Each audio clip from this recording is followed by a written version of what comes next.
wala na ngang kawala ngayon si Senator Bato de la Rosa matapos nga itong damputin ng ICC ngayong araw. Mas naniniwala po ako sa dating Pangulo natin, Senator Soto, sa kanyang sinabi. Nung tinanong ko po siya kahapon habang nagmimerienda po tayo, nung tayo nakasuspindi pa, sabi ko, Mr. SP, nung pinuntahan ka ba ng NBI, pinakita sa'yo yung warrant of arrest? Nakita mo ba? Hindi, sabi niya. Ako po naniniwala na talagang hindi nila ipinakita yung warrant of arrest sa ating dating Pangulo ng Senado. Ang ating pong miyembro ng press, Mr. President, mahilig lang silang tanong ng tanong eh. Pero yung basic yun ang ayaw nilang tanungin eh. Halimbawa si Trillanes, winawagayway niya, ito yung warrant of... Ayaw man lang, bakit hindi nila suriin? Pwede po bang makakuha ng kopya niyan? Kasi po kahapon, Sir President, Your Honor, nung makausap natin ng NBI Director, pwede mo ba kaming bigyan ng kopya ng warrant of arrest? Pwede mo rin ba kaming bigyan ng communication between the ICC and the Interpol? Sapagkat ang Interpol, ang karaniwang ginagamit po nila para i-execute yung warrant ng kanilang in-issue. Yan namang Interpol, gagamitin po niya yung counterpart dito sa ating bansa, ito po yung PCTC. So sabi ko, bigyan mo rin kami ng communication mula sa Interpol papunta sa PCTC. At mula sa PCTC, meron silang sulat din sa inyo at kayo nga ang dineputize para iserve yung warrant of arrest kay Senator Bato. Maliwanag po yung sagot niya, Mr. President, Your Honor. Opo. Gusto ko po sanang itanong, Mr. President, kung nag-comply na yung NBI Director na yung ating hinihingi na mga communications para mapagtibay natin kung talagang meron ngang in-issue, kung totoo nga po na merong warrant of arrest at hindi lang ginawa sa Claro M. Recto, para po lahat ay guided.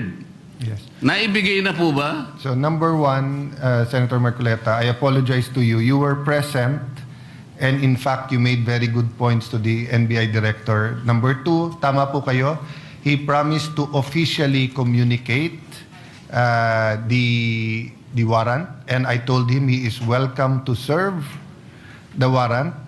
The issue is the actual arrest. So I asked my staff as to my office, wala. To our secretariat, may na-receive ba tayo from the NBI? Wala pa. So, Yeah, wala pa. Mr. President, Your Honor, doon lamang po sa simpleng requirement natin, dahil nung gabing yun, ang sabi niya, hindi lang niya dala, nasa sasakyan niya. So, hindi na natin siya pinilit, dahil yung sasakyan niya nasa labas. Pero, Mr. President, Your Honor, alas 5 na po eh. Yung po bang mga requirements na yun, simpleng-simple po para matukoy lang natin kung talagang merong warrant of arrest. Bakit hindi po hanggang ngayon ay naibibigay ng NBI na sila pala, allegedly, ang dineputize ng kung sino-sino na iserve ang warrant of arrest sa ating kasama? Bakit po? O baka nga po wala eh. Ito yung pinaka-problema. Ang dami pong kumakalat na issue sa labas, tinatago raw natin, meron pa pong nagsabi, kung sino-sino, na yung pagkup-kup daw po natin, yung ginamit natin, yung inadapt nating resolution number 44, sabi ni Trillanes, obstruction of justice. Yan po yung mga pinagsasasabi nila. Your Honor, alam niyo po ba yung statement ng Permanent Mission of the Republic of the Philippines sa United Nations noong 79th session of the UN General Assembly? Ba, napakaganda po niyan. Mas maganda po, basahin niyo po sa amin. Kasi hindi mo pa alam, di ba? Opo. Salamat po, Mr. President. Ito po kasi may kaugnayan sa pinag-uusapan natin eh. Ito pong 79th session of the UN General Assembly ay may kinalaman po sa pagde-define ng scope and application of the principle of universal jurisdiction. Ito po yung naganap, Mr. President, on October 16, 2024. Kasi po, bilang tayo po ay permanent member ng United Nations, tinanong po nila yung ating posisyon. Paano ang pagkakaintindi mo sa principle kanya and application of universal jurisdiction? Ang sabi po ng Pilipinas, Mr. President, Your Honor, kami po sabi niya the general rule is that jurisdiction is territorial. Universal jurisdiction is an exception grounded on the need to preserve international order. Tama naman po yun eh. Ang pinag-uusapan po na, sinight po ng ating gobyerno, Mr. President, yung Section 17 ng Republic Act number 9551. At sinasabi po nila doon, sabi po ng ating permanent mission, Section 17 of RA number 9851 specifically provides for the Philippine jurisdiction over persons, whether military or civilian, suspected or accused of a crime defined and penalized under Republic Act 1951, regardless where the crime is committed. Sa mga tweet, tayo na po ang nagsabi sa United Nations na tayo po yung merong jurisdiction. At sinama pa nga po yung article, section 18 na kung saan ang regional trial court po ang merong jurisdiction. Primary and exclusive jurisdiction. Kanina po, Mr. President, Your Honor, binanggit po ninyo, yung warrant of arrest kasi kanya galing sa korteng hindi sa domestic nanggaling. Nanggaling naman talaga raw sa ICC. Ipagpalagay na po natin, Mr. President, na totoo nga at hindi peke yung warrant of arrest. Kunwari valid. Ang sinasabi po ng ating batas, Mr. President, isasagawa mo lang ito sang-ayon or in accordance with the extradition laws and treaties obtaining in this country. Mr. President, wala po tayong extradition treaty sa ICC for the simple reason that ICC is not a country. Wala rin po tayong treaty sapagkat nag-withdraw na po natin, nag-withdraw na po tayo sa ICC. O paano niya po i-apply yung kanilang warrant of arrest? Ang jurisdiction po ay atin na. Mr. President, Your Honor, on May 10, 2026, ang ating kasama, Senator Bato, was served a subpoena by the CIDG for the alleged crime of EJK. Ano pong ibig sabihin nun, Mr. President? Yung pag-serve po ng subpoena, na-operationalize na po, active na po yung kaso, kahit nasa investigative and prosecutorial stage pa lang, ibig sabihin, our National Prosecution Service is already actively on the case. Paano po papasok ang ICC? The core function of the ICC, Mr. President, is under the principle of complementarity. Ibig sabihin, kung meron pong local court na gumagawa na po ng kanilang tungkulin, wala na pong pakialam ang ICC.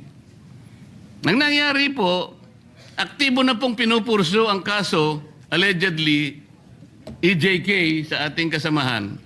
Papasok pa uli ang ICC. Sarili po ba nilang prinsipyo ay kanilang babaliwalain? Papayag ka pa doon, Mr. President, Your Honor? Ay, hindi po tayo dapat pumayag. At katunayan nga po, katulad po ng sinasabi ng ating ibang kasama na ito daw ating pinag-uusapan, ay wala daw itong kwenta. Napaka-imposible po nun.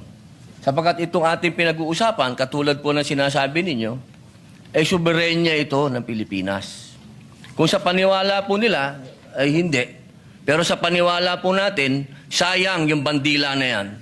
Kung tayo po ay magpapasakop sa isang korte lamang na hindi naman isang bansa at uutusan tayo na isuko ang isang senador sa kanila. Salamat po sa inyong sagot, Mr. President, Your Honor. At nung tinangka po nila na mag-serve daw ng di umano ay warrant of arrest, Mr. President, bakit po ang nagsisilbing process server ay si Antonio Trillanes? Sheriff po siya ngayon yata ng ICC. Meron po ba kayong impormasyon na si po ay naglilingkod na sa ICC o sa Interpol, Mr. President, Your Honor? Siguro po, action speaks louder. May dala po siyang warrant, so sheriff. Kung totoo na meron siyang dalang warrant. Yun po. Opo, pag napatunayan po na yun ay warrant of arrest, sheriff na po siya. Kailangan pong malaman natin kung siya'y process server, sheriff, o deputized officer ng ICC o ng Interpol. At kailangan tawagin din po natin, Mr. President, ang representasyon ng Philippine Center for Transnational Crimes sapagkat sila po yung counterpart ng Interpol. Pagka po binaypass nila yung opisina na yon, maliwanag na maliwanag po, peki po yung warrant of arrest, Mr. President. At peki din po yung nagseserve ng warrant of arrest. Naniniwala po ba kayo? Hanggat hindi po natin nakikita ang kopya na yan, lumalabas po na peki yan. Mr. President, Your Honor, alam niyo po ba yung bilateral immunity agreement sa pagitan ng United States of America at ng ating bansa? Alam ko po yan, nasa Quran po yan. Nasaan po? Nasa Quran po. Ang binabanggit ko po ay ang nasa paragraph 2 ng bilateral immunity agreement. Kaya ko po sinabi nasa Quran dahil ang sabi po sa Quran, kapag yung bagay na hindi mo alam, itanong mo sa nakakaalam. Pakisabi po. Opo. Hindi po.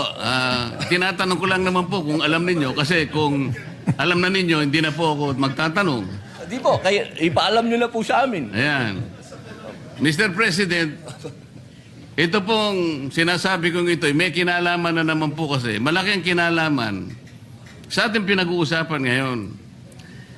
Dito po kasi sa paragraph 2 nitong bilateral immunity agreement na ito na ginawa noong May 13, 2003, minsan po itawagin ito na non-surrender agreement.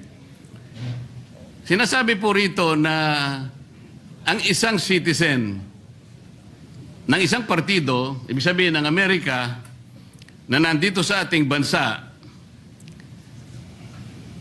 ay hindi mo pwedeng isurrender o i-transfer by means sa isang international tribunal for any purpose unless such tribunal has been established by the United Nations Security Council. Ano po ang ibig sabihin nun, Mr. President, Your Honor? Yung ICC po kasi, hindi po established international tribunal ng UN Security Council. Kaya nga po, kung mapapansin nyo, Mr. President, Your Honor, ang Amerika at saka ang Russia, hindi partido ng ICC. Wala silang, ayaw nila yan. Kinamumuhian nila yan. Dito po sa agreement na ito, tayo po, ang bansa natin, may katungkulan na hindi niya isusurrender ang isang Amerikano. Militar man yan, civilian, o nang walang consent yung Amerika. Ano po yung ironical implication nito, Mr. President? Tayo po pumayag sa pagitan ng kasunduang ito na ipagmamalasakit natin ang isang Amerikano na nandito sa ating bansa, hindi siya pwedeng i-transfer o surrender sa ICC sapagkat yan ay hindi recognized ng UN Security Council. Pero tayo, senador, Pilipino, meron siyang mandato sa ating mga mamamayan. Hindi ba kabalintunaan ito, Mr. President, Your Honor? Opo, tama po kayo. Yan po ay ibinoto po yan ng taong bayan. Katulad po ni Senator Bato, 20 million po ang bumoto dyan.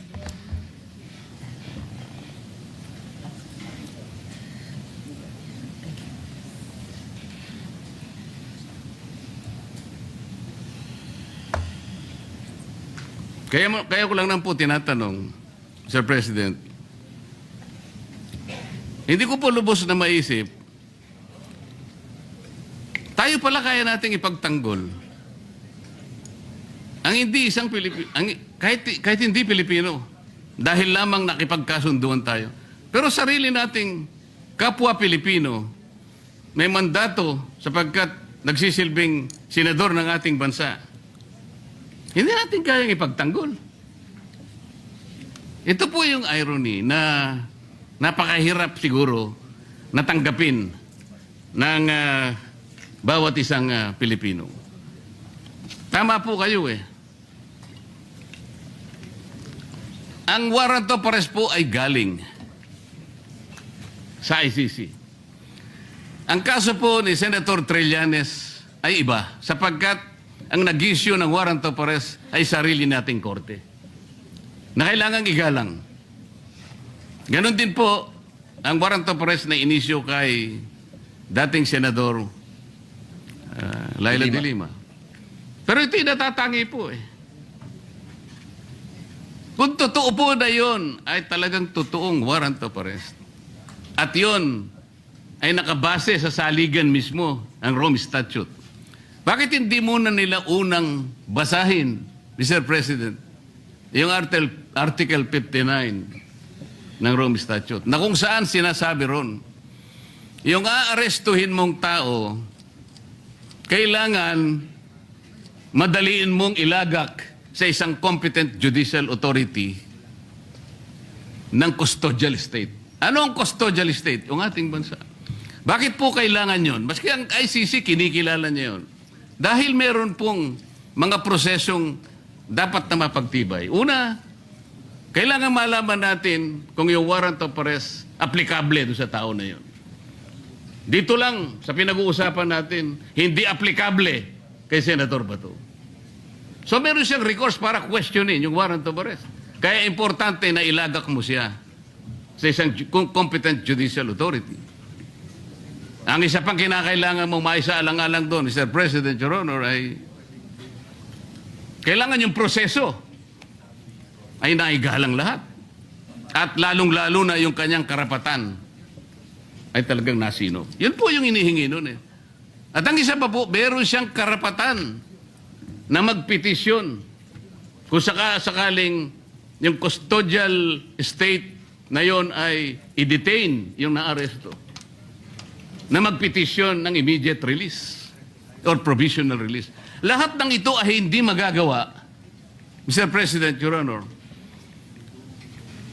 kung kikilalanin natin yung warrant of arrest na valid sa ating jurisdiction. Meron po siyang katapat na batas eh. Meron tayong local na batas, RA 9851, na humahatol at nagbibigay parusa sa mga ganun ding mga kasalanan na siya din naman ang nililitis ng ICC. So sa prinsipyo po ng complementarity, Mr. President, maliwanag po na nasa jurisdiction na po ng ating lokal na mga hukuman ang pag-aasunto kung meron ng basihan sa ating kasama. Hindi na dapat kilalanin yung ICC sapagkat ang batayan lang nila ay yung tinatawag na principle of complementarity. Malinaw po na nangunguna po may primary po jurisdiction ang ating lokal na korte. Exclusive and primary jurisdiction, yun po importante. Ngayon, yung pong mga nagkukunwa na process server, nagkukunwa na sheriff, nagkukunwa kung ano man sila ng ICC, kung bayaran sila o hindi, dapat po tingnan muna nila lahat yung mga bagay na pinag-uusapan natin. Bago nila puntahan ang isang institusyon katulad nito, nahahabulin pa yung isa sa atin. Ang pangyayari po kahapon, uulitin po natin, Mr. President, kailanman po ay hindi nangyari sa kasaysayan ng institusyong ito. Tinanong ko pa nga po kahapon sa ating director ng NBI dahil pinipilit niya. Kaya po nung papunta na, kung makakapasok po si Senator Bato sa session hall, ay wag nyo na siyang tutugisin. Para bang ang parte lamang ng Senado, Mr. President, ay itong session hall. So nung tinanong ko, bakit po yung parking area namin na kung saan nagsimula ang habulan at saka yung mga hagdanan ay hindi ba parte ng institusyong ito? Sir, sabi niya, hindi naman po kami magiging ganito kung hindi po kami nakipag-coordinate. Hindi po ako naniniwalang nakipag-coordinate sila ng totohanan. Mr. President, mas naniniwala po ako sa ating former President na hindi niya papayagan kung alam lamang niya ang kanilang balak na pagdakip at pamamaraan ng pag-iinsulto sa bulwagang ito, Mr. President. Maraming salamat po, Your Honor. Maraming salamat po. Madam President? Madam President? Opo. Senator Padilla, please proceed. Yes. Opo. Meron lang po akong mga konting katanungan sa inyo. Sapagkat gusto ko po sanang ireklamo si Senator Pangilinan sa pagsigaw. Meron po ba sa rules natin na sinasabing pwede mong sigawan ng kapwa mo senador?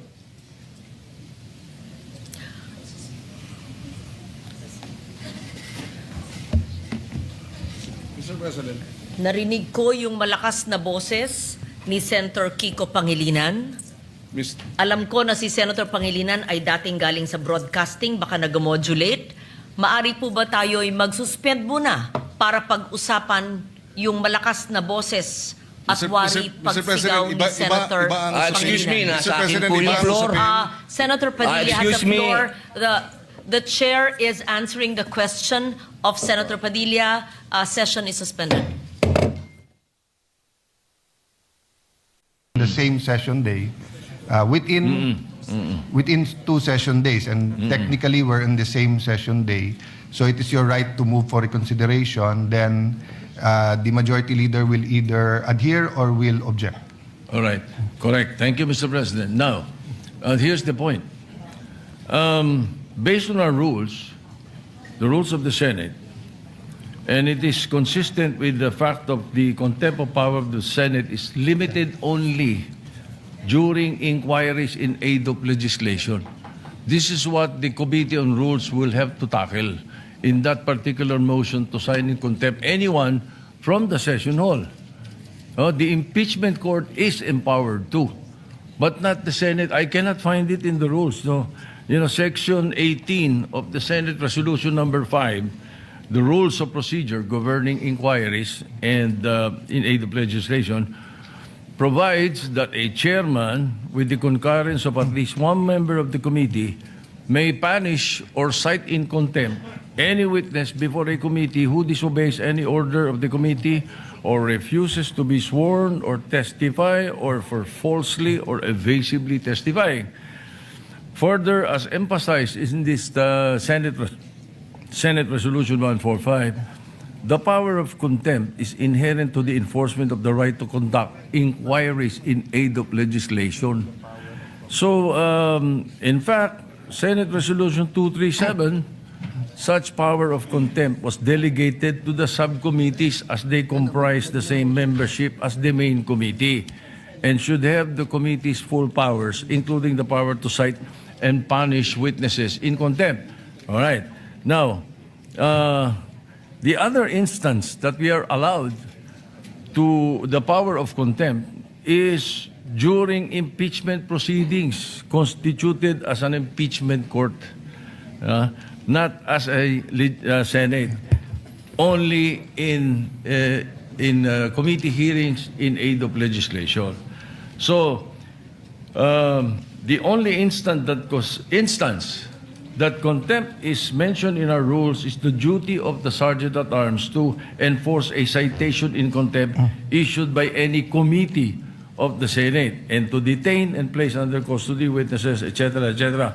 And the jurisprudence mentioned by Senator Lacson by the Supreme Court in Uy Ong versus the Senate of the Philippines, the Supreme Court discussed that concomitant to the power of legislature to conduct inquiries in aid of legislation is its power of contempt impliedly provided under the 1987 Constitution. So that is my point, Mr. President. So I think we should not approve the motion to contempt right away without consulting the Committee on Rules to find out whether this is correct or not. That we can only cite in contempt, the Senate can cite in contempt when we are in aid of legislation and we are in a committee. Maybe Before we have a ruling, let me Yes. just expound on the decision yesterday. The chair yesterday mentioned that in several Supreme Court decisions, as early as Arnold versus Nazareno, the Supreme Court upheld the inherent right to self-preservation of the legislative body. And the chair explained that if a committee is given a power to hold in contempt, so much more the plenary. And that there are two kinds of contempt. The indirect contempt and the direct contempt. So for example, if Maria and Pedro were now sitting in the gallery and they started shouting, if the Sergeant at Arms took them out, but they came back and they started throwing stones, we can hold them, or they had guns, we can send them for inquest, or we can hold them in contempt because it's part of self-preservation. So even in the decision mentioned by Senator Lacson has to deal with the issue at hand. The ratio decidendi, or the reason for the decision, always deals with only the issue at hand. And the issue at hand then was the contempt powers of legislation in aid of legislation. But despite that, still the Supreme Court again said, indeed, the exercise of contempt power by legislature is anchored on self-preservation. And they had a footnote from the previous cases. Having said that, I'd like to ask the pleasure of the minority leader. Yes. Would you like to vote on it, or would you like us to send this to the legal and then give them a day or two to, or until Monday yeah. to, because the problem I with... was thinking of that, Mr. President, Yes. if you don't mind. I'm sorry for Yes. interrupting Go ahead, you. sir. Because the Supreme Court itself laid down the limitations. That's why we have to discuss it perhaps in Yes. the committee or Yes. the legal. No, the first limitation: the subject hearings were conducted in aid of legislation. 1, 2. Second limitation: the assailed rules are compliant with the publication requirement of Section 21, Article 6 of the 1987 Constitution. And the third limitation is that the committee failed to accord petitioners their constitutional right to due process relative to the conduct of its proceedings. Therefore, we were in plenary session yesterday, and then we were suspended when this event was being discussed. So, again, the pleasure, really, Mr. President, if you do not mind, is that we refer the motion Yes. to the Committee on Rules. We are in agreement, but just to explain, one example I gave yesterday, even if it wasn't in the rules of court, or even if there's no precedent, if we were in the Supreme Court, and while they were in hearing, I ran after or tried to arrest or tried to mug one of the justices, they can hold me in direct contempt because it's really about self-preservation. So the events yesterday was so grave that yes, we need cooler heads because we really have to discuss the problems of agriculture, the problems of the economy, problems of transportation. Naghihirap talaga mga kababayan natin. And of course, we're all aware that the House voted for impeachment yesterday, so we're all preparing for that. But at the same time, we have to show the world, including our local law enforcers, that you cannot play around with the Senate as an institution. And when you're trying to prevent a member from attending, that is direct contempt of the Senate. So I'm in agreement if we can all agree that we send it first to the legal, and maybe we'll invite any legal staff of all the Senate offices so that they can participate there. Because it's an issue that, so that we won't take one opinion, hook, line, and sinker, but get all the brilliant minds of the offices of the 24 senators, then discuss it, and we'll hold the reconsideration in abeyance until we have that, if it's acceptable to the former Senate President. I concur. So I so move, Mr. President. Thank you very. So, is there any objection to the motion that the ruling, the motion and the ruling to hold in contempt will be now referred and studied by our legal department, who will also invite lawyers from each and every OS or office of the senators or the 24 senators? If there's none, then Mr. President, on the second point, yes. the second motion made by Senator Marcoleta proposing that Rule 14, Section 41B of the Senate Rules be amended by including a new Section 41C. Now, while I commend the Senate President for deferring action on the motion of the Honorable Marcoleta, but still, we should bear in mind that if we amend our rules, necessarily we should refer it to the Committee on Rules. We cannot just decide in plenary to right there and then amend the rules. If I am correct in that regard, Mr. President. You're not only correct, that's what happened. I referred it to the Yes, Committee that's on why Rules. I express my admiration and commendation for the action taken by the Senate President. Yes. So we're clear on that. Yes. My interpretation, Senator Lacson, is that was the intent of Senator Marcoleta. That because the rules is that 1 day for consideration. Yeah, for a motion, it's 1 day. I'll just paraphrase. So my interpretation, of course, I didn't stand up and go near to Senator Marcoleta, but my interpretation was that my understanding is I always have to follow the rules. We always have to follow. So when a senator makes a motion and there is a specific rule, then we will follow. But the Committee on Rules is allowed to meet right away.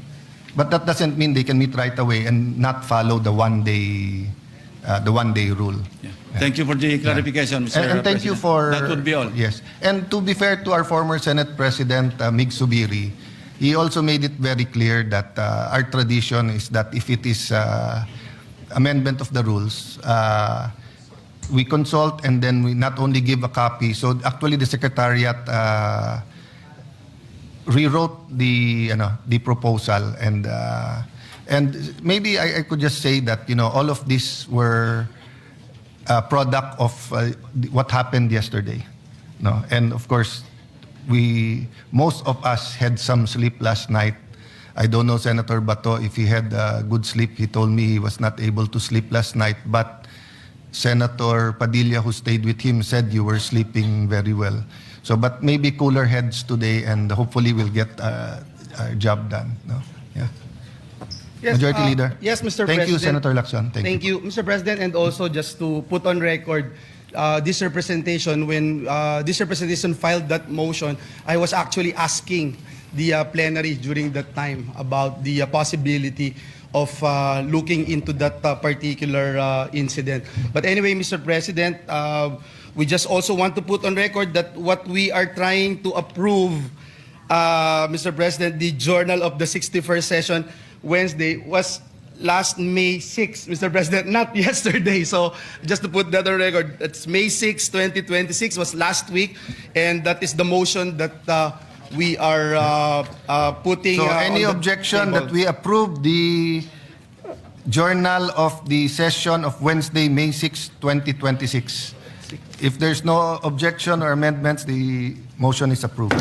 Thank you, Mr. President. And before we proceed, may I just put into the records, Mr. President, our gratitude and thanks for our guests who are here with us, guests of Senator Padilla, the Bangsamoro women from Barangay Maharlika, Taguig City. Mr. President, they are here. Guests of Senator Ontiveros, LGU officials of Bulalakaw, Oriental Mindoro, led by Mayor Lumelito Cabagay. We welcome them in this August chamber, Mr. President. You're recognized and welcome. No?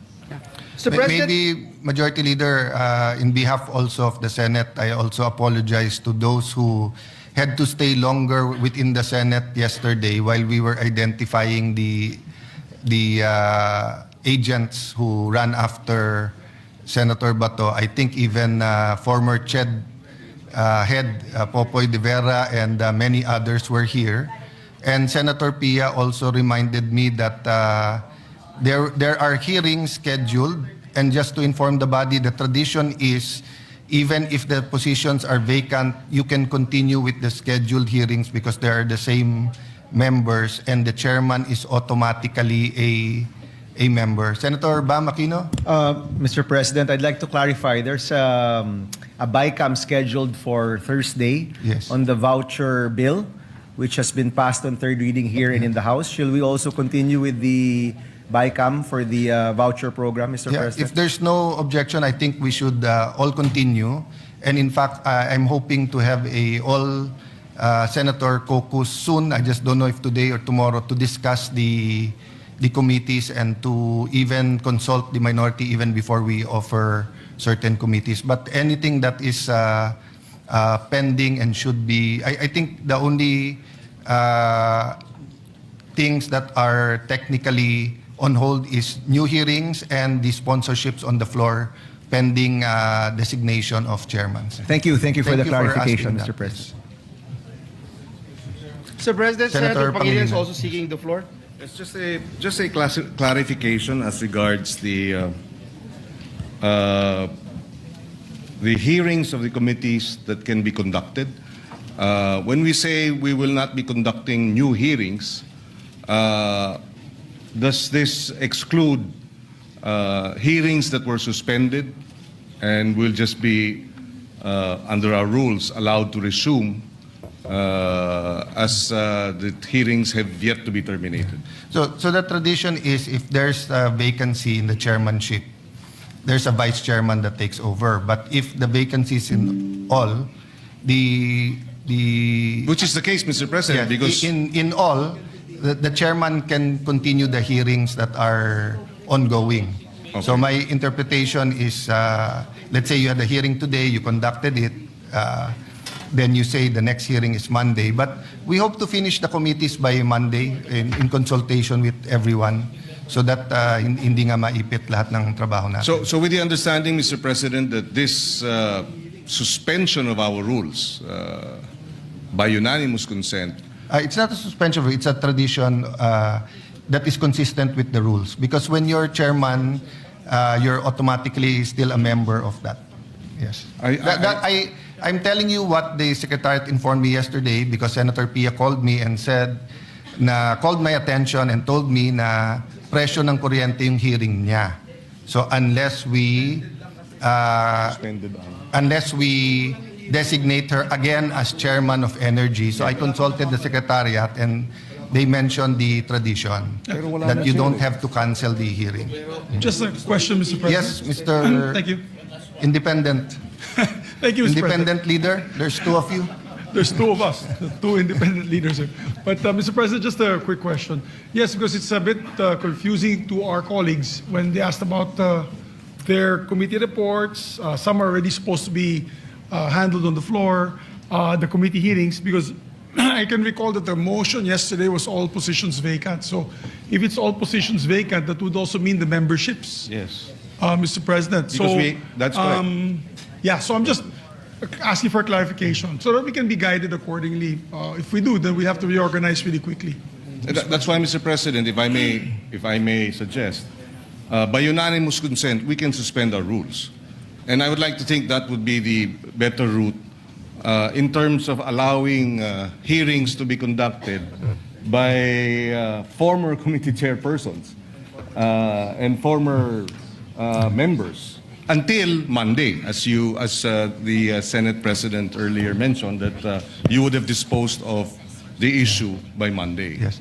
I am Mr. overwhelmed President. by the number of brilliant minds and former Senate Presidents. So with your permission to answer the question, former Senate President Escudero will give Yes, his Mr. input. President. To lend some clarity to the issue at hand, I would like to read and spread onto the record Section 19 of our own rules.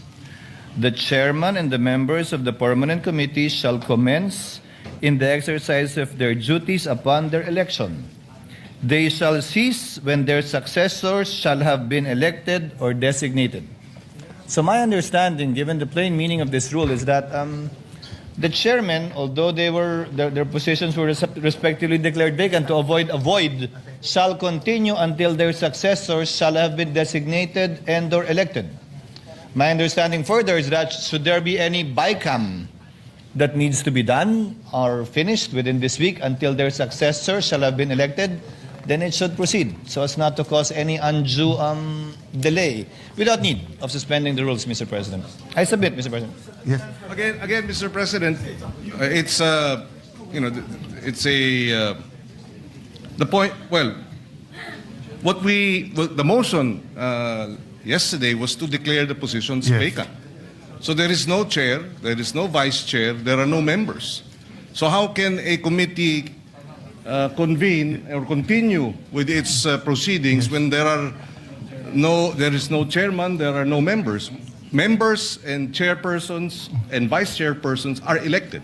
As a matter of courtesy and tradition, And that's why, yes, instead of just saying the name and then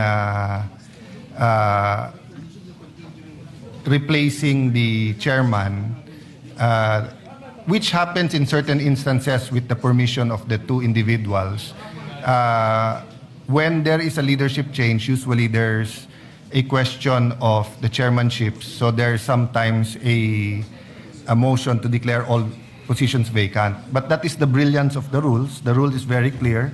The chairman and the members of the permanent committee shall commence in the exercise of their election of their duties, and they shall cease when their successor have been elected or designated. So out of prudence, usually in controversial hearings and in new bills, etc. So for example, if the divorce bill is very controversial, and let's say Senator Villanueva was hearing it, and then he was replaced, usually he will not call another hearing out of prudence and respect for the body. But let's say he was hearing something about nutrition that everyone accepts. He would probably continue his hearing. But actually, this will all soon be moot and academic because probably by tomorrow and Monday, we will start and finish reading all of the chairmanships. And you usually have to have 3-day notice. So even if you want to have a hearing Monday or Tuesday, you have to have the notice tomorrow. So by Monday, we'll have all of this settled. I just mentioned it because Senator Pia reminded me about her hearing, and then I read some comments about some important matters and the cancellation. No? So it was really meant to address the present situation, maybe today, tomorrow, and Friday, if everyone has the pleasure of hearing on Friday, which includes Senator Bam, napaka-importante matapos natin yung voucher program. No? well, Mr. President, if I may suggest, so that we can dispense with this, is let's just suspend the rules with unanimous consent, with the understanding that this is to be a suspension until Monday when the matter has been resolved the by problem- the election of new The problem is if you chairpersons. suspend the rule, you'll suspend Section 19, then it will be worse because there'll be no... Well, Mr. President, the trouble also with Section 19 is that it assumes there is a chairperson and a vice chairperson and members. We already declared all positions vacant. There are no chairpersons today. There are no vice chairpersons today. There are no members of all these committees today. So when you say they shall cease, they meaning as chairperson, as vice chairperson, and as members. But that's not the case. We declared all positions vacant. Yes, and it is vacant, but they can continue until their successors have been elected. It is taught in law school that when there are rules, you have to interpret it in a logical way that makes it work. So there will be no reason for this rule if in fact we did not remove chairman, because then the rule would simply be the vice chairman would take over, the senior member, etc. So actually this rule takes care of any situation, including, for example, if 3 senators have resigned and have joined the executive department, and then every member from that committee resigned. Then they will continue to be vice chairman and committee members. If it's your pleasure, Senator, and I sort of see your point, but I see the logic of Senator, we can refer it to the Committee on Rules. Yes, I think that would be better, Mr. President, so that we can get a clear definition or a clear ruling or a recommended ruling from the Committee on Rules and legal interpretation of this particular rule. Thank you for bringing that up. No? Thank you, And Mr. at least we'll clear it up so that those who have important hearings will not need to cancel it. Well, So- but just on that point, Mr. President, the reason why I'm raising this is because we do have committee reports that we are ready to submit, and so we would like to be clear as to can we still submit these committee reports today, tomorrow? Can we still sponsor committee reports that have been submitted tomorrow or maybe even Monday? Because we do have committee reports that we can sponsor. So, preliminarily, if you follow the rule, Section 19, you can. But prudence, usually, on controversial bills, they do not, because the ratio between minority and majority also changes, and sometimes the alignments are ideological, sometimes the alignments are political, sometimes the bill are the same. So it really depends, no? Yes, But again, the new majority will endeavor to finish the reorganization latest Monday, no? Okay, thank you, Mr. President. Just for the So record. the comments are on the record and referred to the Committee on Rules. Yes, Mr. President. And just for the record, we were supposed to sponsor 2 measures on under as chairman of the Committee on Justice on the citizenships of 2 the principal sponsor, Senator Bongo and Senator Pia Cayetano. Are they here today? They were here yesterday, but I want to know if we can schedule it Yes. tomorrow. Majority Leader, Mr. President. may I request that you discuss with Senator Pangilinan and the 2 sponsors? Maybe we can accommodate tomorrow. Because there is a timeline as Yes. to the... okay. Thank you, Mr. President. Thank you. We will be ready tomorrow. Thank you, Mr. President. We'll do that, Mr. President, and I hope the real majority leader will be elected soon, Mr. President. Mr. President, at this juncture, and just to You mean give the our permanent, colleagues, permanent majority leader, colleagues not the opportunity to vote on 3rd reading, Mr. President, may I respectfully move to consider on 3rd reading of bills. Mr. President, the printed copies of these bills were electronically distributed to the members on May 8, 2026 in compliance with the 3-day rule in the Constitution. And so with that, Mr. President, I move to approve on 3rd and final reading Senate Bill number 1894, this bill enhancing the Universal Access to Quality Tertiary Education Act. So move, Mr. President. Any objection? There being none, consideration of Senate Bill number 1894 on 3rd reading is in order. The Senate Secretary is directed to read the title of the bill and proceed with the voting. Senate Bill number 1894, an act enhancing the Universal Access to Quality Tertiary Education Act, amending for the purpose of Public Act number 10931. Roll call of members. Senator Aquino. Senator Cayetano Pia.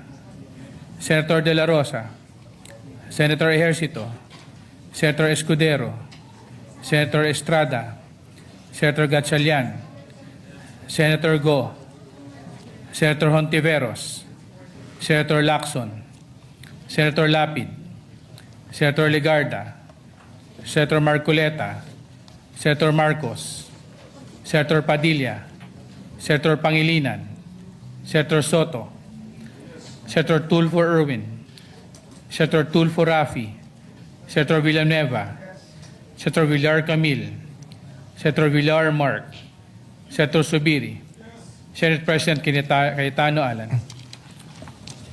With 21 affirmative votes, 0 negative vote, 0 abstention, Senate Bill number 1894 is approved on third reading. Thank you, Mr. President. We congratulate the authors, especially the chairperson of the Senate Committee on Higher and Technical Education, our Senate President Pro Tem, Senator Lauren Legarda. Those who want to be co-sponsors can just manifest to the majority leader. Yeah. I think everyone, Mr. President, Everyone who's present is already wanted to be part of this measure. and when it's unanimous, even those who are not sitting down there are included. So far, no. Those physically present and voted. Just Okay. physically present, Yes. Mr. Upon President. clarification of Senator Lacson. Just That's a good physically clarification. And that is very clear right now. Mr. President, I move that we approve on third reading Senate Bill number 1966. This is the bill institutionalizing the assistance to individuals in crisis situation. I so move, Mr. President. Any objection? There being none, consideration of Senate Bill number 1966 on third reading is in order. The Senate Secretary is directed to read the title of the bill and proceed with the voting. Senate Bill number 1966, an act institutionalizing the assistance to individuals in crisis situations program of the Department of Social Welfare and Development, providing penalties for the violation of certain unlawful acts and appropriating funds therefore. Roll call of members. Senator Aquino, Senator Cayetano Pia, Senator De La Rosa, Senator Ejercito, Senator Escudero, Senator Estrada, Senator Gatchalian, Senator Go, Senator Hontiveros, Senator Lacson, Senator Lapid, Senator Legarda, Senator Marcoleta, Senator Marcos, Senator Padilla, Senator Pangilinan, Senator Soto, Senator Tulfo Erwin, Senator Tulfo Rafi, Senator Villanueva, Senator Villar Camil, Senator Villar Mark, Senator Subiri, Senate President Cayetano Alan. With 22 affirmative votes, 0 negative vote, 0 abstention, Senate Bill number 1966 is approved on third reading. Thank you, Mr. President. We'd like to congratulate all the authors led by the chairperson of the committee, Senator Erwin Tulfo. Mr. President, the good gentleman is seeking the floor. May Senator, with the Mr. indulgence President, of Senator before we Tulfo. recognize Senator Yeah. Erwin Tulfo, there is a Just a point of clarification. there's a Yes. point of clarification. Maybe Senator Lacson acknowledge is recognized. Yes, I would just like to be clarified, Mr. President. In what capacity is Senator Pangilinan sponsoring a committee report tomorrow? I have a suggestion along that line. Maybe Yes. the body can designate him as, in holdover capacity. So he can be, officially That's a capacitated. good suggestion, just to align in pursuant with Section 19. Thank you, Mr. President. Thank you. So if there are no objections, thank you for the suggestion, Senator Lacson. Senator Erwin Tulfo. Thank you, Mr. President. A quick manifestation. Mr. President, distinguished colleagues, as your outgoing chairperson of the Senate Committee on Social Justice, Welfare, and Rural Development, I wish to place on record my profound gratitude and deep appreciation as this August chamber approves on third reading Senate Bill number 1966 under Committee Report number 46 entitled The Assistance to Individuals in Crisis Situation, or AICS Act. This legislation goes beyond merely institutionalizing assistance. It institutionalizes the spirit of malasakit in public service.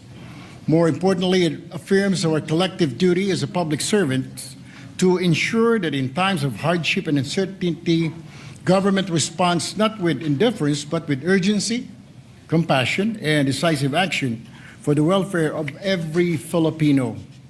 Sa gitna po ng hirap at pangangailangan, hindi dapat pinapabayaan ng ating mga kababayan. Ang tulong ng pamahalaan ay dapat mabilis, maayos at may malasakit. Mr. President, allow me to extend my sincerest gratitude to all the authors who stood behind this measure. Senator Amy Marcos, Senator Christopher Bongo, Senator Jingo Estrada, to Senator Joel Villanueva, who conveyed his intention to be made co-author of this significant bill. Thank you, Madam and Sirs. Your support reflects our shared belief that public service must always put people first. Maraming salamat po sa inyong dedikasyon at tunay na malasakit sa sambayan ng Pilipino. The significance of the AICS program becomes even more evident during periods of national and global uncertainty, when ordinary Filipinos are most vulnerable to the effects of economic disruption. Sa panahon po ng krisis, higit na naramdaman ng ating mga kababayan ang pangangailangan ng agarang tulong at tunay na malasakit mula po sa ating pamahalaan. Amid the recent tensions involving Iran and resulting volatility in global oil prices, assistance mechanism under AICS program became an important source of relief for many Filipinos, particularly in transport drivers and operators who bore the heavy burden of rising fuel costs. Sa patuloy na pagtaas ng presyo ng langis, maraming super at operator ang nahirapang maitawid po, Ginoong Pangulo, ang araw-araw na pangangailangan ng kanilang pamilya.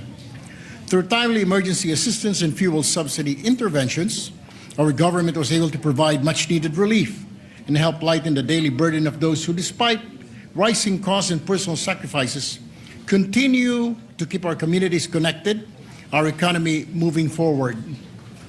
Sa pamagitan po ng agarang tulong mula sa AICS, na ipapakita po natin na ang pamahalaan may malasakit ay hindi po nagpamabaya, lalo na sa mga manggagawang patuloy na nagsasakripisyo para sa sambayanan.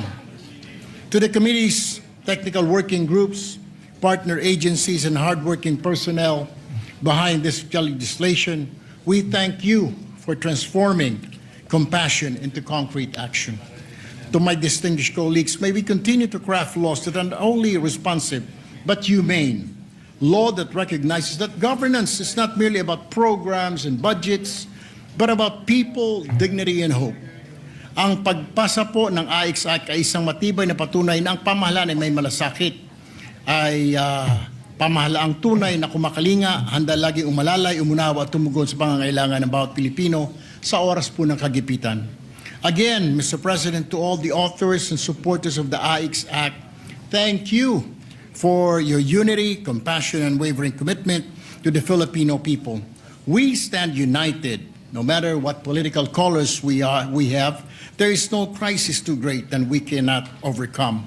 Muli po, maraming salamat sa aking mga kasamahan, both in the majority and minority, at sa sambayan ng Pilipino. Thank you and good afternoon, Ginoong Well, Pangulo. the Chair recognizes the work of the good senator in social justice and social welfare. Very well taken ang manifestation, except the part that he said he will be leaving the committee. We're not yet that sure, as we recognize your work in that committee. Thank you for your manifestation. Senator, Mr. President, next to explain her vote, especially on Senate Bill number 1894, is the distinguished lady from Antique, the chairperson of the Senate Committee on Higher and Technical Education, Senator Lauren Legarda. I move that she be recognized, Mr. President. Mr. President, esteemed colleagues, I would like to thank all our colleagues in the unanimous vote on the free tertiary education amendments. And we know that this measure strengthens RA 10931 and ensures the promise of free and equitable tertiary education, that it truly reaches the poorest Filipino families.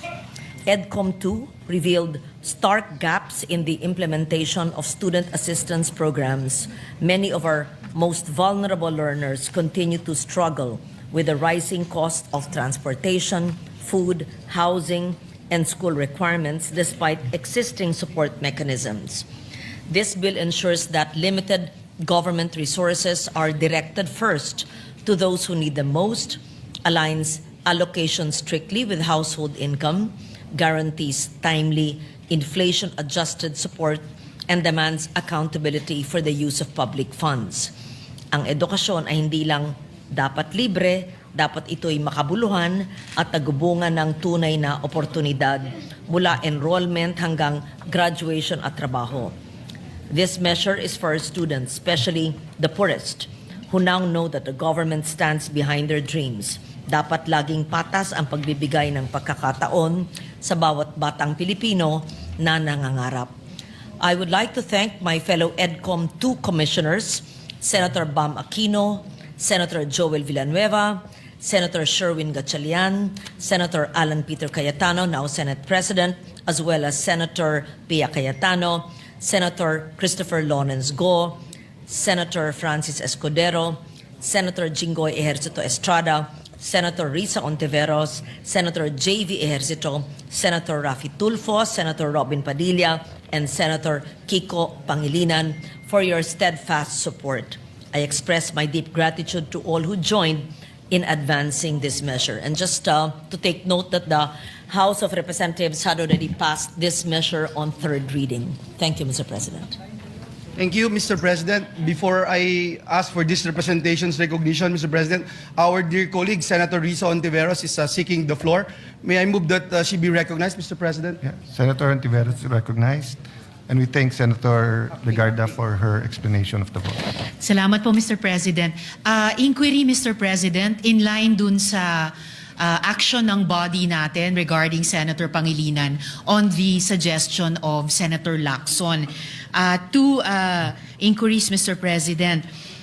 For clarity, Mr. President, dahil this representation is the former chair of the Senate Committee on Women and also former chair of the Senate Committee on Health. Kanina po kasi ang conversation nga ay tungkol sa committee hearings for bills that are ready for amendments on the floor. Halimbawa itong apat, Mr. President. So, ang unang inquiry ko po, would I still be allowed to introduce the amendments as former chair in relation po to the action of the body on holdover capacity of Senator Pangilinan in his former committee, Mr. President? So, First inquiry. as to introducing individual amendments as a senator, of course, that's always your right. But as to sponsoring, the majority leader and myself will be discussing all the pending bills on the floor when we go in caucus right after this, and we hope to ask for a all-member caucus by tomorrow to discuss that, but also to discuss the articles of impeachment. Salamat, Mr. President. And this representation anticipates the response of the Senate President and the Majority Leader. Just to add one detail on the anti-hospital detention bill, ang particular status po niyan, Mr. President, is babasahin na lang yung amendments. Okay. And then, pending the decision of the body, pwede na pong i-close on second reading. Second and last inquiry for now, Mr. President, regarding the bills that are for interpellation, because lastly, this representation is also former chair of the Senate Committee on Electoral Reforms. Bills, Mr. President, like the party list reform, the anti-political dynasty bill, and then also within the Committee on Health, the UHC Medical Assistance Program, and the Healthcare Proxy Act. So again, Mr. President, should this representation continue to sponsor and defend them on the floor, or is it correct that the leadership change has prevented this, Mr. President? Same answer, and to be completely honest, because Senator Villanueva has not accepted the position of majority floor leader, so I cannot assign him to go to the former chairpersons to get their pleasure yet, because he has only agreed to be acting floor leader. But after our caucus this afternoon, tomorrow, we should have a regular, not real, a permanent majority leader, at least until the body would like to pick someone else. No? Maraming salamat, Mr. President. And And I know also that... the chair would like to thank you for your work on the Committee on Health. Thank you, Mr. President. And this representation knows that the Senate President is also keenly aware kung ganong katagal at katinding iniintay itong mga bills ng mga iba't ibang stakeholders at partners ng Senado, including mga children's rights advocates, syempre yung mga lahat ng pasyenteng Pilipino at mga pamilya po nila, yung ating mga barangay health workers, yung mga political reform advocates, among others, Mr. President. Salamat po, Mr. President. Just for the answer regarding your query as far as the rules are concerned, because the author of the bill can also sponsor, a member of the committee can also sponsor, and the former chair is a member of the committee. So technically, you can. So it's just a matter of the majority leader and the new majority would like that on the floor at the moment. And again, I thank you. I thank Senator Pia, Senator Loren, Senator Bongo on your work on the Committee on Health. I was informed recently, hindi na naman nabid or hindi pa nabibid at 2 weeks ago yung flu vaccines. And meron dalawang hemisphere yan southern and northern. No? Yung sa atin, patapos na or tapos na by now, patapos na ata, hindi pa rin nabibid. So we really need the Department of Health to shape up. No? And your work during your term as chairman of the Committee on Health is appreciated. Thank you. Mr. President, Senator Mark Villar is also seeking the floor to explain his vote. I move that he be recognized, Mr. President. Senator Mark Villar is recognized. Mr. President, allow me to explain my yes vote and my unyielding support for Senate Bill number 1894, or the Act Enhancing the Universal Access to Quality Tertiary Education Act. Mr. President, Republic Act number 10931, or the Universal Access to Quality Tertiary Education Act, was enacted to provide adequate funding and similar mechanisms to increase the participation rate among all socio-economic classes in tertiary education. While the law provides for free tuition, it does not cover the incidental expenses of studying and going to school in college. Mr. President, maraming kabataang Pilipino ang gusto makapagtapos ng kolehiyo, ngunit walang sapat na pinansyal na kakayahan upang tustusan ang pang-araw-araw na gastusin sa eskwelahan. Bagaman libre ang tuition fee, mahirap para sa ilan nating mga kababayan ang tiyakin na mayroon silang gagastusin sa pamasahe at pagkain pagpasok sa eskwelahan. Kung kaya, Mr. President, napipilitan ng marami na tumigil sa pag-aaral para magtrabaho upang tustusan ang pang-araw-araw na gastusin ng sarili at ng kanilang pamilya. Sa pag-aproba natin ng panukalang ito, wala nang estudyante ang mapipilitang magtrabaho upang tustusan ang kanilang pag-aaral. Posible na makapag-focus na sila sa kanilang pag-aaral at hindi naiisipin kung saan kukunin ang panggastos. Mr. President, this bill will narrow the gap between the objectives of the free tertiary education law and the glaring realities on the ground faced by the underprivileged and marginalized.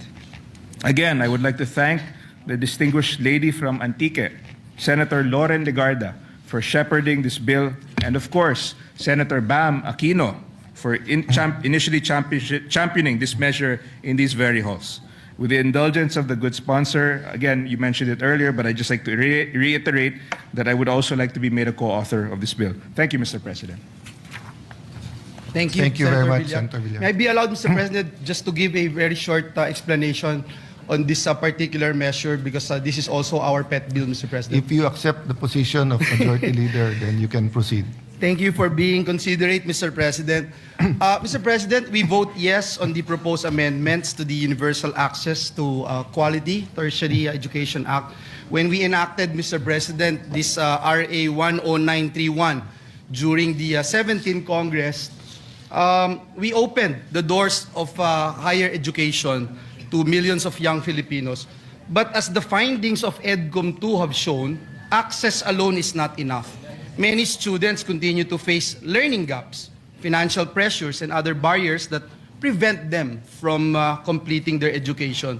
Now, through the work of EDCOM 2, particularly, Mr. President, in our role as chairperson of the Standing Committee on Technical Vocational Education and Training and Lifelong Learning, we have seen the urgent need to strengthen support systems for learners and make our education system more responsive to present realities.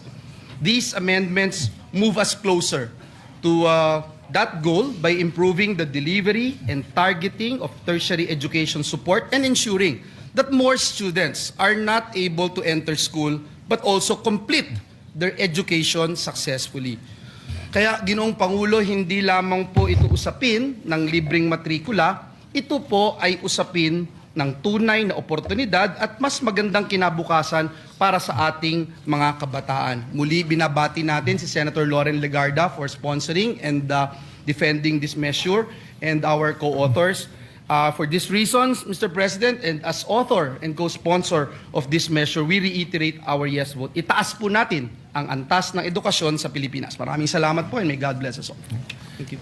Mr. President, Senator Risa Ontiveros is seeking the floor. I move that she be recognized. Thank you, Majority Leader, for your explanation of vote. Senator Risa Ontiveros. Salamat po, Mr. President. Mr. President, I vote yes to the Enhancing the Universal Access to Quality Tertiary Education Act. The Free Higher Education Law transformed millions of lives, but delays in subsidies and funding gaps have failed many students and strained our SUCs and LUCs. Since 2022, my office has received complaints from students whose tertiary education subsidy arrived late or never arrived at all. Some were forced to stop schooling because they could no longer afford to stay enrolled. Hindi dapat pinapabayaan ang mga estudyanteng nagsisikap makapagtapos. This measure strengthens accountability. It requires UNIFAS to improve and speed up subsidy disbursement and establishes an accessible grievance mechanism so students can report problems and seek redress. Importante rin na sa wakas, prioridad na ang mga pinakamahihirap, lalo na ang mga pamilyang kabilang sa 4Ps. Pinalalawak din ito ang oportunidad para sa mga solo parents at persons with disabilities. Matagal nang sinasalo ng ating state universities and colleges ang kakulangan sa pondo para sa free higher education. Dahil dito, napipilitan silang bawasan ang ibang mahahalagang gastusin at tumanggi sa mga kwalipikadong estudyante. Tinutugunan ng panukalang ito ang problemang iyon sa pamamagitan ng paggarantya ng funding deficiencies sa susunod na GAA. Kung seryoso tayo sa tunay na universal access to education, kailangan nating siguraduhin na walang estudyante ang naiiwan at walang paaralan ang napapabayaan. I vote yes. Salamat po, Mr. President. Thank you, Senator Ontiveros. You want to speak? Pag-suspend natin. Mr. President, Senator Legarda is seeking the floor. I move that she be recognized, Mr. President. The Senate President Pro Tempore, Senator Legarda, is recognized. Thank you, Mr. President. Distinguished colleagues, ang AICS ay isa sa pinakamahalagang tulong ng pamahalaan para sa mga Pilipinong biglaang nahaharap sa krisis, pagkakasakit, aksidente, pagkamatay ng mahal sa buhay, pagkasunog, pagkawala ng hanap buhay, at maraming iba pang matinding pangangailangan. Sa pamamagitan ng panukalang ito, binibigyan natin ng AICS ng malinaw at permanenteng batayang legal. Hindi na lamang ito aasa sa mga issuances at taunang pondo, magkakaroon na ito ng malinaw na mandato, mas maayos na sistema, mas matibay na pananagutan. Mahalaga ring maipasok natin ang mga amyenda upang mas malinaw ang data, mga privacy safeguards, mga maayos ang koordinasyon sa LGUs at mas malinaw ang ugnayan ng AICS medical assistance sa iba pang health assistance programs ng ating pamahalaan. Pinatitibay din ng panukala ang mga pananggalang laban sa pang-aabuso, sa pamumulitika, sa katiwalian, panggigipit sa mga benepisyaryo. Ang ayuda ay dapat makakarating sa nangangailangan, hindi sa pamamagitan ng palakasan, padrino o politika. Mr. President, sa oras ng krisis, ang tulong ay dapat mabilis, patas, may malasakit. para sa ating mga kababayang nasa kaagapitan ng bawat araw ng paghihintay ay dagdag na pasanin. Kaya ako po'y nagpapasalamat kay Senator Erwin Tulfo na binigyan niya ito ng prioridad at ito ay magiging permanente ng batas at hindi na tayo aasa lamang taon-taon kung anong ilalagay ng ating pamahalaan. Dahil po dito, buwaboto ako ng oo sa panukalang institutionalization of the AX program. Thank you, Mr. President. Thank you, Senator Legarda. Mr. President, Majority Leader. Senator Bongo wishes to explain his vote. I move that he be recognized, Mr. President. The chair recognizes Senator Bongo. Mr. President, I rise to explain my yes vote on Senate Bill 1894, a measure that seeks to amend Republic Act Number 10931 or the Universal Access to Quality Tertiary Education. Ito po yung final ko naman po ay Expanded Free Tertiary Education. Ngayon po ay pinangalanan na po ito na an act enhancing the Universal Access to Quality Tertiary Education Act, amending for the purpose Republic Act Number 10931. Kahit bago pa po ako naging senador, I have been a strong advocate for education at ako po'y naniniwala na ang edukasyon po'y pundasyon ng bawat kabataan at dala-dala nila ito hanggang sa kanilang pagtanda. At naniniwala po ako na ang kabataan po ang kinabukasan ng ating bayan. Noong 2017, nilagdaan po ni former President Rodrigo Duterte ang Republic Act Number 10931, naging libre po ang tuition sa ating mga state universities and colleges. Isa itong makasaysayang hakbang tungo sa mas pantay na oportunidad at mas maayos na kinabukasan para sa kabataang Pilipino. We thank the champions of this law in the 17th Congress, headed by the principal sponsor, Senator Bam Aquino, who fought it to make it possible, Senator Mig Subiri, na pinaglaban rin po ito, marami pa iba, then Senate President Tito Soto, mga kasamahan natin dito, Senator Lacson, Senator Riza. Hindi pa po ako senador nito noon. Senator Kiko Pangilinan, Senator Gatchalian, Senator Estrada, sino pa ba? Hindi, Senator J.B. Ercito, Senator Legarda, Senator Pia Cayetano, marami pong nakipaglaban during the 17th Congress.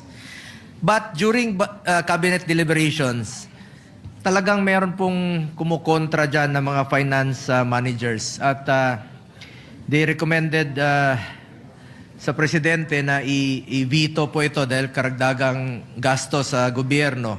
Concerns were raised by economic managers regarding its fiscal impact.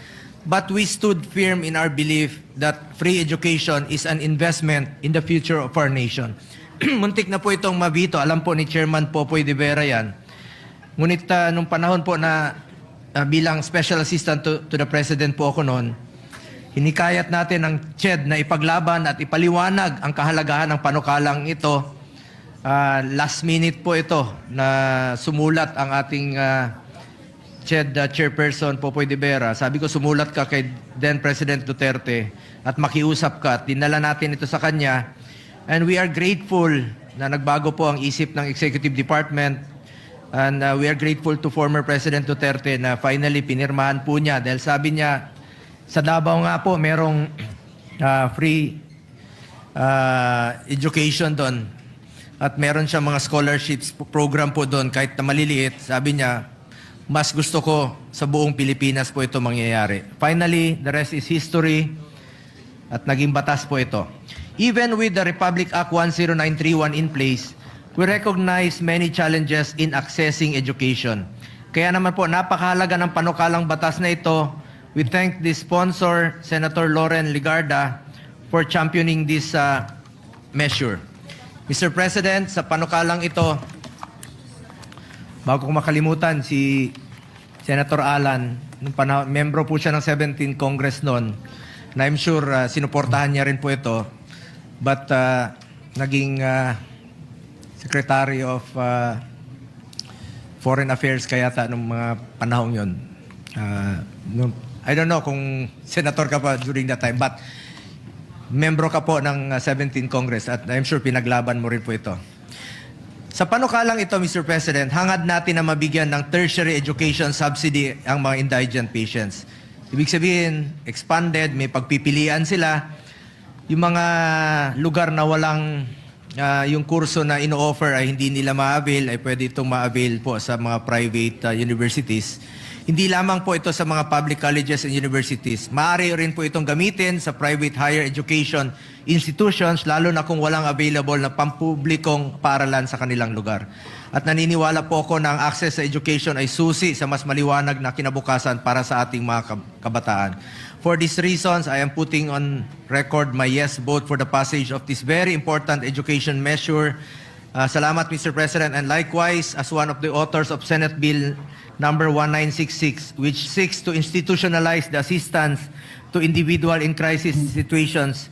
Ito po yung AIX, kilalang-kilala po ito na programa ng DSWD. I want to manifest my yes vote to the measure. Sa pag-ikot ko po sa buong bansa, I have seen families who have lost everything, homes, livelihoods, and in some cases, hope. Ang AIX ay matagal nang nagsisilbing lifeline ng ating mga mahihirap na kababayan, lalong-lalo na po sa panahong sila ay naharap sa biglaang krisis tulad ng sakuna, sunog, pagkakasakit, pagkamatay ng mahal sa buhay, aksidente at iba pang hindi inaasahang pangyayari. By institutionalizing AIX, we guarantee its continuity and enhance its ability to adapt and respond to the growing needs of our communities. Sana po wag lang gamitin sa politika ang AIX at dapat po gamitin ito sa mga mahirap nating kababayan. Klarong-klaro naman po ang AIX. Assistance to individuals in crisis situations. Ibig sabihin, yung mga mahihirap talaga. At wag sana gamitin sa pamumulitika ang ayuda at tulong sa ating mga kababayan. We congratulate and thank the sponsor, Senator Erwin Tulfo, for prioritizing this measure. With this bill, we affirm to the Filipino people that in times of crisis, the government stands ready to extend a helping hand. Maraming salamat po, Mr. President.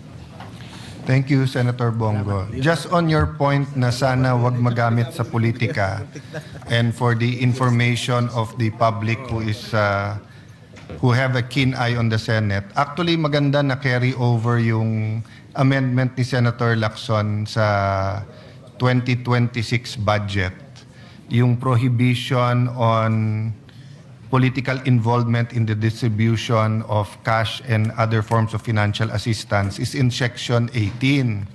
Sa Section 19 naman, prohibition on the display and or a fixture of the name, image, likeness of public officials. So yung suggestion ni Senator Lacson na kineri ng body nung sa 2026 budget, nandito. Tapos may Section 20, Unlawful Acts. Unfortunately, ang Section 18 and 19, walang penal clause. Ang Section 20 may penal clause may penalties under Section 21.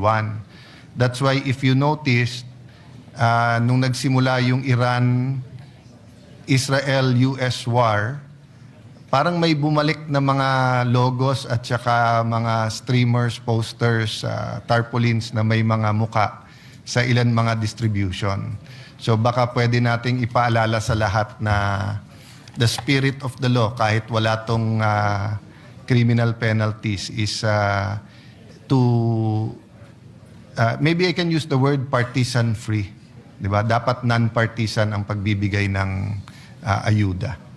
Mr. President, nalimutan ko lang po kanina. Salamat rin kay Senator Chis Escudero, Senator Angara, Senator Grace, and Senator Nancy Binay. And of course, headed by our finance Chair, Senator Loren Legarda, Senator Pia, na pinaglaban po itong free tertiary education. Salamat po, Mr. President. Thank you, Senator Bongo. Mr. President, before we recognize Senator Marcoleta to explain his vote, I think the chairperson of the committee, Senator Erwin Tulfo, would just like to put into the record some of the matters that is part of what has been discussed on the floor. Senator Tulfo has both the legislative acumen, but also he served as secretary, so he knows the practical side of all of this. Thank you, Senator Tulfo, Mr. President, our new majority floor leader. Nais ko lamang pong sabihin po, maraming salamat po sa pagpapaalala na doon po sa clause section 18 at 19, wala pong penalty po doon. Pagkos yan po ay plano namin na ilalagay po natin sa BICAM. Pag nagkaroon po ng BICAM na, lalagyan po natin ng penalty po yan. Maraming salamat po, Ginoong Pangulo, for that reminder. Mr. President, I move that Thank we you, recognize Senator. Senator Rodante Marcoleta for his explanation of votes. So move, Mr. President. And just a point kay Senator Tulfo, and it can be administrative dahil public officials naman ito, or it may be grounds for disqualification if they are a candidate. So thank you for your work, Senator Tulfo.